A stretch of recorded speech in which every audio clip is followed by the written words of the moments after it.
আমাদের জানাই আসসালামু আলাইকুম। অন্য ধর্মবর্ণ সকলের প্রতি আন্তরিক শুভেচ্ছা অভিনন্দন। আমি গোপালগঞ্জের কবির হোসেন মুন্সি, জনতার নাম দেওয়া নৌকা কবির। বর্তমানে পাগল লীগ, আমার দাদাভাই হচ্ছে শিশু লীগ। আমাকে কয়েকজনা বলেছেন দলের সারা বাংলাদেশে কমিটি দেওয়া হচ্ছে, আপনি কোন কমিটিতে কোন পদে আছেন, কোন পদে আপনি থাকতে চান। আমি কয়েকজনকে স্পষ্ট বলেছি, আমি কবির হোসেন মুন্সি 36 ইস্ট বেঙ্গল রেজিমেন্টে চাকরিরত অবস্থায় থাকাকালীন বঙ্গবন্ধু সম্বন্ধে রুল কলে এক সেনা অফিসার বাজে কথা বলে তার প্রতিবাদ করে চাকরি হারিয়ে জেল খেটে এসে 90 সাল থেকে দলের কর্মী। ঈশ্বর বিরোধী আন্দোলন করেছি। 2002 সালের পর থেকে পার্টি অফিসেই থাকতাম, নেতাদের দিক নির্দেশনা মতো চলতাম। আমরা কিছু ছেলে সারাদিন রিক্সা চালাতাম, মালাই বেচতাম, বিভিন্ন কাজ করতাম। মুসলমানের সন্তান হয়ে গুড় টাঙ্কিও সাফ করেছি। তখন ছিলাম আমরা ত্যাগী কর্মী। 21 আগস্ট গ্রেনেড হামলায় আহত হয়ে গেলাম দাগি লীগ। দলের সুদিনে নৌকা প্রচার গ্রুপ নিয়ে চলেছি, বলেছি মূল্যায়নের মূল্য খেয়েছি। দলের দুর্দিনে হামলা মামলা নির্যাতনের শিকার হয়ে এখন আবার আছি। আমার মাহারা দাদা ভাই আমার সাথে হয়েছে, আমার কোনো পদ পদবীর প্রয়োজন নাই। আমি পাগল লীগ, আমার মাহারা দাদা ভাই, নানা ভাই, নাতি নাতনি তারা হচ্ছে শিশু লীগ।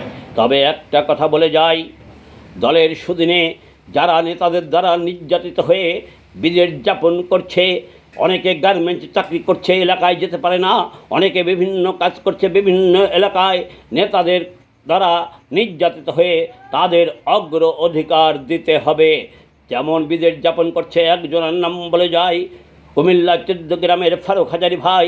সে কোনো নেতা নয়, কিন্তু সে এই দলের দুর্দিনে যেভাবে আমাদের মতো মূল্যায়নের মূল্য খাওয়া কর্মী আমরা যারা দেশে আছি আমাদের প্রচারের স্বার্থে সে যে সহযোগিতা এরকম আমার মতো দেখে দেখে বেছে বেছে করেছে, যাই করুক তার সামর্থ্য অনুযায়ী। এমন যদি সারা বাংলাদেশের যেসব নেতারা বাইরে আছে যদি অর্ধেক নেতাও করত, সারা বাংলাদেশ জয় বাংলার ভূমিকম্প হতো। তাই আমি আহ্বান জানাই কুমিল্লা 14 গ্রামের ফারুক হাজারি ভাই, তাকে কুমিল্লা কমিটি গঠন করা হচ্ছে, তাকে যেন কুমিল্লা কেন্দ্রীয় কমিটিতে তাকে অন্তর্ভুক্ত করা হয়। মহিলা নেত্রী যেমন মিষ্টি সুভাষ, সে কোনো নেত্রী নয়, কিন্তু সে এই দলের দুর্দিনে অনেক কিছু করেছে। সে এক বর্তমানে জেলে আছে।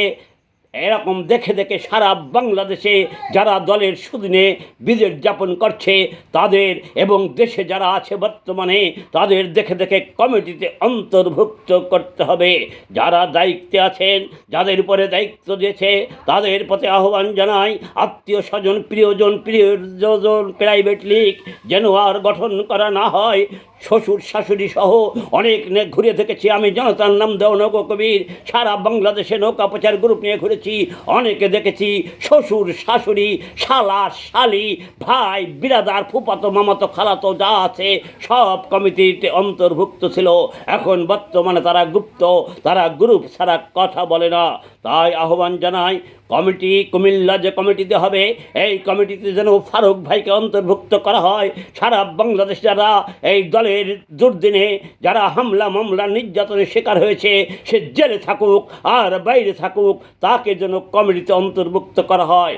আমি বর্তমানে পাগল লীগ, আমার দাদা ভাই শিশু লীগ, আমার কোনো কমিটিতে আমি অন্তর্ভুক্ত হতে চাই না।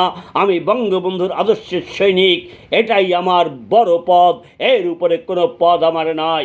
বর্তমানে মুজিব কোড আবার পড়েছি, কারণ অনেক নেতা দলের সুদিনে মুজিব কোড পড়ে শেখ হাসিনার উন্নয়নের ঢোল বাজিয়ে দলের পদ পদবি বেচে চাকরি বাকরি অনেক কিছু করে তদবির করে তারা কোটি কোটি টাকার মালিক হয়ে গেছে দলের দুর্দিনে। এখন তারা মনে করে আমরা কোটি কোটি টাকার মালিক, আমরা দলের শ্বশুর, আর আমরা যারা দেশে আছি তারা হচ্ছে দলের বিনা মজুরির চাকর। তাই আহ্বান জানাই, সত্যের জয় হবে, বঙ্গবন্ধুর আদর্শ থাকবে, আওয়ামী লীগ থাকবে, জয় বাংলা থাকবে, নৌকা থাকবে।